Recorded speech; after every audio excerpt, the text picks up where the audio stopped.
penyebaran informasi pemerintah, feature dan opini melalui media massa. Jadi penyebaran informasi berupa berita, feature dan opini melalui media massa. Jadi produk saat ini adalah berita. Produk dari jurnalistik kita adalah berita. Berita inilah atau informasi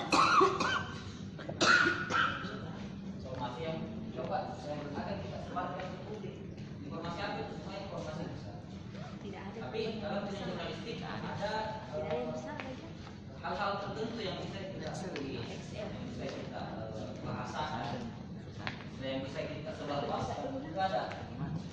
Itu mungkin nanti di materi yang lain. Ada kayaknya teknik penulisan berita tadi materinya dan lain-lain yang materi ada. Jadi ini di sini. Bagaimana kita bisa mengolah informasi yang semenarik mungkin dan kita bisa sebarluaskan, dan penyebarluasan itu bisa diterima oleh masyarakat. Misalnya kalau mahasiswa di UI saja itu bisa diterima dengan baik. Artinya memang betul-betul informasinya ini cukup penting untuk saya.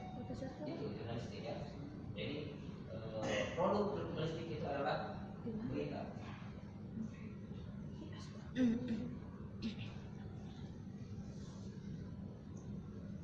Siapa yang pelaku jurnalistik itu siapa? Jurnalis. Dari jurnalistik itu ada jurnalis ada orang. Kalau di partai kita biasa wartawan. Tidak lain ya nama artinya sama sebenarnya. Wartawan jurnalistik itu juga ada sejarahnya. Misalnya sama nih sebenarnya. Seorang jurnalis memang dituntut untuk menguasai teknik-teknik seperti menulis, cara menulis berita, teknik-teknik cara mengambil informasi atau wawancara. Kemudian seorang jurnalis juga harus paham kode etik. Tadi kan sudah dijelaskan oleh pembicara pertama ya. Jurnalis itu begini. Intinya kalau berbicara sehari-hari kita tidak bisa lepas dari jurnalistik. Karena kalau misalnya yang era sekarang ini kalau kita buka media sosial, kita buka Facebook, itu sudah ada informasi-informasi jurnalistik sebenarnya kita dapat. Entah itu modelnya bagaimana, ya, tapi ya itulah dinamika sekarang. Kalau dulu kan beda.